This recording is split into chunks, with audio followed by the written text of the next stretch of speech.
count on LEX18 News. Heavy rain and high water conditions cause problems across the bluegrass, including in Franklin County. Also, polls officially open in much of Kentucky. We've got the latest details on Lexington's mayoral race for one. And there are many organizations that are helping you get to the polls today for free. We'll tell you all about that in this new half hour of LEX18 News at Sunrise. It starts right now at 6 a.m.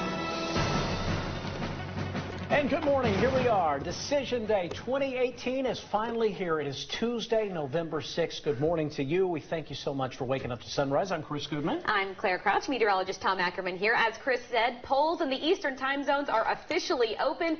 And thankfully, for the most part, the weather has kind of gotten its act together. The election is on. The storms are on. So good timing. Yes. The bulk of it, as expected, came through overnight. And we did have severe storms to deal with, and it was primarily an issue down south. We'll recap all that, but at least for right now, shouldn't have much in the way of any issues going out to the polls unless you're in far eastern Kentucky. The Max Track Live Doppler has cleared out in much of the area, but we've still got rain hanging on. Most of the storms have now exited the area, so you've got light to moderate rain primarily. Now from Corbin, more showery to pretty much steady into our eastern Kentucky counties. So a couple more hours of this. You'll be fighting the rain early on, but then eventually, once the polls open for everyone, we should be in the clear. LEX18 Storm Tracker Future Track shows that, by mid-morning, the rain's pretty much done. We'll go from partly to mostly sunny later on today. So, yeah, Mother Nature threw us a curveball overnight with those storms, but should cooperate later on this afternoon as far as the remainder of your election day goes. So good news there. And nothing really to talk about into the afternoon. Aside from some wind and some warmth, we're still going to be popping low to mid-60s for highs. It's only 59 now. So the threat index, I dropped it back down to 0 hours ago. There it will stay for your election day. Coming up, we'll recap the severe storm reports from last night and get a look at where we're headed this weekend. I hope you're ready for a big chill. Oh, boy, Tom. All right, thank you. 6:02 now, and as he was just mentioning, the area did deal with some pretty intense storm conditions overnight. We wanted to show you a few areas experiencing problems this morning. For one, Rolling Acres Drive near East Main Street, that's in Frankfort and Franklin County, had to be closed due to flooding. Heavy rain also led to some high water conditions in Jessamine County, in Lexington, and in other spots across the bluegrass. To our southwest, the weather caused quite a few issues over in Adair County. There were reports there of a tree across the road at Greensburg Road and Petty's Fork Creek, as well as Cane Valley Road and Beachtop Road in Columbia. Officials also reported a tree down at Butler Road and Holmes Bend Road, and several trees down, as well as 3 to 4 damaged barns near Mount Carmel Road and Milky Way Lane in the Coburg area. The National Weather Service in Louisville reports they will likely survey that area of Adair County today. And down in that same neck of the woods, this picture, check it out, sent in by viewer Claudia Jane. She's in Campbellsville. She says the lightning down there was intense, clearly showing that in this picture. Claudia says her husband, a lineman, had to go out and work in the storm, and she said she was praying for him and anyone else who had to brave the treacherous conditions. 6:03 now to some news overnight into the LEX18 newsroom. Police have been on the scene of an overnight shooting in Scott County. They were called to the 1900 block of Woodlake Road in Stamping Ground just after 2 this morning. Police tell us a victim was shot twice and was taken to the hospital with what appear to be non-life-threatening injuries. We are told 2 suspects are in custody. However, investigators are looking for a third. We'll, of course, continue to keep you updated. 6:04, as we mentioned, the polls are now open in the eastern time zones of Kentucky. Here, right here in the heart of central Kentucky, we have a U.S. representative race that is being watched around the country. That's right. Of course, we are talking about the congressional race for the 6th district. It is one of the closest in the country, with Andy Barr and Amy McGrath neck and neck. LEX18's Claire Kopsky joins us live from a voting precinct here in Lexington as we kick off our Decision 2018 coverage. Claire and Chris, good morning. I'm inside Morton Middle School, which opened the polls right at 6 o'clock. There was a line inside this lobby, and then they went on inside. We've already got some of the first people coming out, finishing up their votes. An exciting morning here at Morton Middle School. This is a tight race between Barr and McGrath. So a race that they've been talking about. It's going to be down to just a few votes. Barr and McGrath each pounded the pavement yesterday. Congressman Andy Barr holding a rally with President Trump's son, and Amy McGrath meeting with canvassers in central and eastern Kentucky. All that before they both gathered with supporters last night. Their final push comes after the New York Times poll released yesterday showing the candidates deadlocked at 44% with 10% undecided. The latest numbers from Kentucky Secretary of State shows that early and absentee vote numbers are up in Kentucky from past years. The candidates thank their supporters. They're doing this because they love their country and they love Kentucky, and they're ready for a change. So I'm proud of them, and I'm just proud of this campaign. It's really humbling. I mean, it's really overwhelming. We've just seen an outpouring of old friends, new friends, a lot of supporters, and just people who have said that over the past 6 years we've really made a difference in their lives.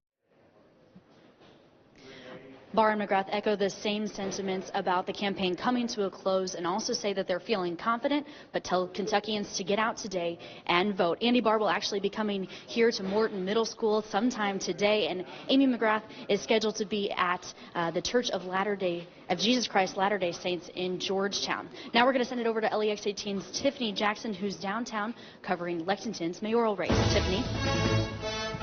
Hey there, Claire. Yeah, big race here in Lexington. This race is between a former chief of police, that's Ronnie Baston, and a former vice mayor for the city of Lexington, that's Linda Gorton. Now, Baston and Gorton have met a few times for debates in the past couple of months and discussed a number of topics within the city of Lexington, from affordable housing to crime to downtown growth to tourism. Now, for the most part, we've seen both of these candidates have very similar positions on most issues, so this might be one of the harder races for Lexington voters to decide on. Both candidates have touted their experience throughout their campaigns. Baston on his experience in public safety and Gorton on her experience as a council member. And one of the hot topics that both candidates agree on is making safety a priority for our students. We know that the bottom line is that if we don't have a safe community, which means safe schools, then the rest of the amenities and the things that we really like kind of take a back seat, because we first have to have public safety. We have some serious issues. We have to get this thing figured out. There's no good answer other than we have to do it right. We can't shortcut it. It's time we had unapologetic conversations about whatever it's going to do to keep our kids safe. Now, those polls are open here in Lexington, but it's not too late to get some last-minute research in on these two very similar candidates. Ronnie Baston and Linda Gorton will be exercising their right to vote a little later on this morning. We're going to catch up with them then and hopefully have their last-minute ideas, last-minute pushes for this campaign, and you'll hear from them on LEX18 News at noon. For now, we're covering the news live at Lexington from the LEX18 mobile newsroom. Back to you. Tiffany, Claire, thank you both. 6:08 now, and today Kentucky voters will be able to consider bringing back a version of Marsy's Law, but a judge ruled, given its wording, the outcome cannot be certified by the Secretary of State until it passes through the court system as a constitutional amendment. So, in today's results, you cannot declare a winner or loser. You have to wait to do that until this process goes to the courts. The Franklin court rules on all these state issues, so they said, not now, can't certify, but you have to vote because it's right there for everybody to see. Now, according to the Franklin Circuit Court's ruling, the amendment is still on the ballot and the results will be counted. And if you need a ride to the polls today, you have several options. Rideshare services Lyft and Uber are offering discounts to make sure everyone gets a chance to vote. Lyft is providing 50% off or up to $5 off rides, and in underserved communities, rides will be free. All you have to do is enter your zip code on Lyft's partner website, BuzzFeed. Uber is offering $10 off a single ride to the polls on the lowest cost Uber option available in your city. You can get that discount by entering the code VOTE2018 in the latest version of the Uber app. And as we've mentioned, in Lexington, LexTran is offering free routes today as well. You can also get 2 free rides on those orange spin bikes in Lexington. Just use the code SPIN to the polls. And we invite you to tune in for our special election coverage all evening, with returns coming in after those polls close at 6 o'clock. o'clock. You can get national coverage on NBC Nightly News with Lester Holt at 6:30. We'll also have a special edition of LEX18 Evening Edition from 7 until 8 with NBC's election coverage following until our 11 o'clock newscast. It is 6:10 now. It's time to cover your world this morning on Sunrise. Just hours before the polls opened, Facebook had taken down a network of pages that could be linked to foreign election interference. U.S. law enforcement gave the tech company a tip about the pages, and so far over 30 Facebook accounts have been removed. Officials say the pages were primarily written in French or Russian and could be responsible for spreading false information about the election. Also, 85 Instagram accounts were deleted, most of those focused on celebrities. New video released in an Indiana courtroom sheds light on the plans of a suspected school shooter. This is near Indianapolis. 13-year-old David Moore is accused of shooting a teacher and student at Noblesville West Middle School back in May. Yesterday, prosecutors played a homemade video that shows Moore talking about his plans in detail just a day before the attack. Back on May 25th, investigators say Moore had 2 handguns in his backpack at school and started shooting. 2 people were hit. They did both survive. The Wisconsin man accused of killing 3 Girl Scouts and a mother while they were picking up trash appeared in court yesterday. Authorities say 21-year-old Colton True admitted to inhaling chemicals before that deadly crash. It happened western Wisconsin in Chippewa County. He was arrested on Saturday after police say his truck crossed the center line and hit the troop.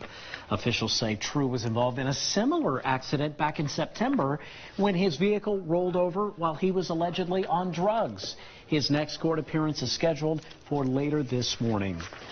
The Center for Disease Control has confirmed more cases of a rare polio-like illness impacting children nationwide. That's right. Health officials say there are now 80 cases of acute flaccid myelitis, or AFM, and they are investigating another 219 possible cases. That's 8 more confirmed cases since last week and 20 additional patients under investigation. The CDC has noticed an increase in AFM reports since August. Almost all instances of AFM occur in children under 18 years old.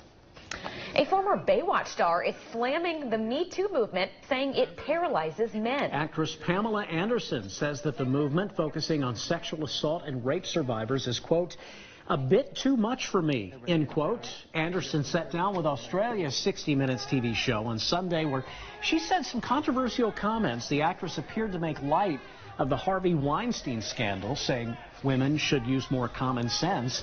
She added that, quote, I'm Canadian. I am going to speak my mind. I'm not politically correct, end quote. Coming up on 6:13 now, Thanksgiving right around the corner, and Pringles is releasing some new chip flavors to help the celebration. The new flavors are turkey, stuffing, and pumpkin pie Pringles. Yum! The chips come in mini cans that are designed to look like canned goods. They are available for a limited time on Kellogg's website starting later tonight. A 3-pack costs $14.99 and is much cheaper than a homemade Thanksgiving dinner. No, wait a sec. So these really do sound good to you? What do they taste like? I was being sarcastic. Turkey, dressing, pie, and pumpkin pie. Seriously? All together at once? I think it's 3 different kinds. 3 different flavors. I want to try them. Fun fact, when Haley, Harmon, and I were in Europe, we got some French Pringles. They were Emmental cheese flavored, and they were delicious. Really? Okay. I also saw paprika. There's all kinds of flavors over there, guys. Right. We are being cheated. I might take one bite of yours, but I'm telling you, I like my turkey and pumpkin pie, but I don't want them in Pringles. 6:14 now. Tom is back with us, and thank goodness, just in time for voters heading out to the polls. The weather calming down. And everything's simmering down. We'll recap the severe storms from overnight. Talk about where we're headed. We've got some other issues to talk about later this week. Our Lexington Center weatherbug camera, and well, that's our Richmond weatherbug camera. Tell you what, they both are still a little on the wet side because we've had the rain diminish, but you've still got the potential for some damp pavement. It hasn't been over for very long, and it's still falling into our eastern counties. But the severe storm threat subsided rapidly. We talked about how the highest threat was going to be across southern counties. It will likely weaken overnight. That's exactly what happened. And now we're just dealing with rain. So you've got some fairly widespread rain still hanging into our southern counties. Could be some rumbles of thunder down on the border. Most of the storms have tracked east, though. So light to moderate rainfall, occasional pops of some heavier stuff lingering in the mountains, and even that's rapidly winding down. As you get back close to home, the only active warning that we have out there is a flood warning for the Elkhorn Creek up around Peaks Mill in Franklin County. Look at the rainfall totals. Radar estimates 2 to 3 inches of rain. We had a flash flood warning briefly out down south and west where that rain was hard, and it came down pretty heavy here in the Bluegrass as well. Roughly 2 to 3 radar estimated rainfall totals through parts of the Bluegrass. So, as far as damage reports go, if you were watching late last night, Chief Meteorologist Bill Meck was on the air. We had a rotation within some of these storms, and we did have some tornado warnings. Started out at around Adair County, and there was a 57-mile-per-hour wind gust via the Mesonet. That's Cane Valley. Right there's Columbia. And a number of reports of tree damage down there. They'll likely be scouting that area out later on today. I haven't had confirmation one way or the other. Here's actual ground confirmation of the rainfall that we saw. Yeah, almost 3 inches of rain in Harrison County, so it was torrential. And now it's pretty much done. This is the Max Track Doppler as well, queued up to show you warnings. We do have one lone severe thunderstorm warning in the mountains down south of Bristol, so that entire line has been weakening. They had multiple tornado warnings across the deep south overnight. Here's the future track. Things simmering down for your election day, so good news there. We're going to dry out. Now, tomorrow, a very limited chance, but it's a chance for maybe a few showers cruising through. Very limited moisture with this, but we'll keep a low-end chance for some showers around. And then things do clear out Wednesday and into Thursday. Temperatures are in the upper 50s. We're going to be in the 60s. The wind is gusty. We've got wind gusts still consistently between about 20 now to 26 miles per hour on the top end in Frankfurt, so get used to that. It'll be a windy day. We'll be in the low to mid-60s thanks to the fact that it's a southwesterly wind, but these morning showers and storms, I'm just about ready to nix that and change it over to partly sunny. Could even go mostly sunny by later on this afternoon. Low 40s tonight, mostly clear early on, then clouding back up again. And tomorrow, mostly cloudy skies with those limited shower chances. Now, into the weekend, it gets interesting. We do have a wave of low pressure tracking our way. That'll give us widespread rain Friday, and it will be a rain snow over to straight snow set up for the Great Lakes. What's interesting about that is what happens on the back end of it. We're going to talk about this a little more before sunrise is up. Look at that morning low Saturday down to 30 degrees. Obviously, any rain showers could transition to maybe something else.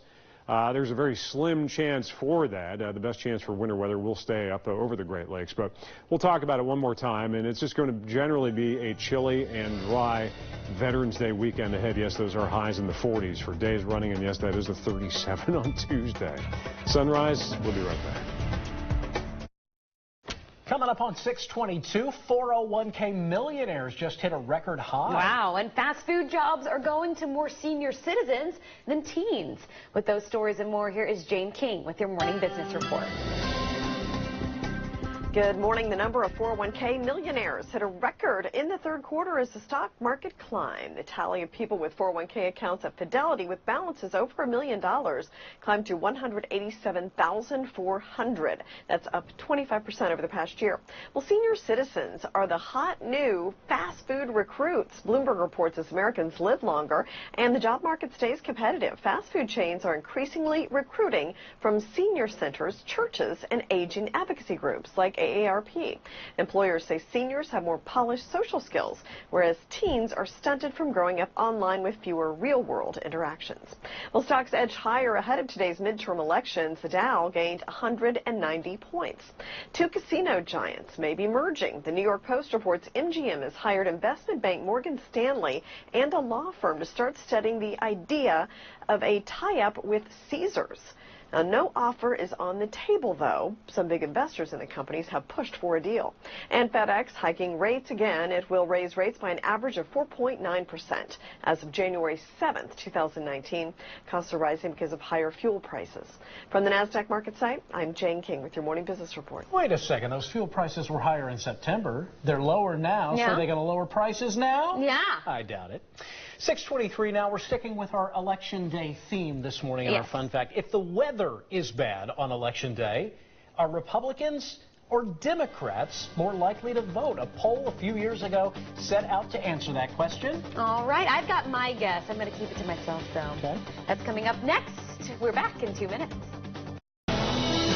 You're watching LEX18 News, special coverage of Decision 2018. And we're coming up on 6:26 now. Hopefully you are planning on getting out there and voting on this election day. You know, back in the early days, Votes were not cast by a secret ballot, but by raising hands or by voice. That was back in the days well before Tom Ackerman.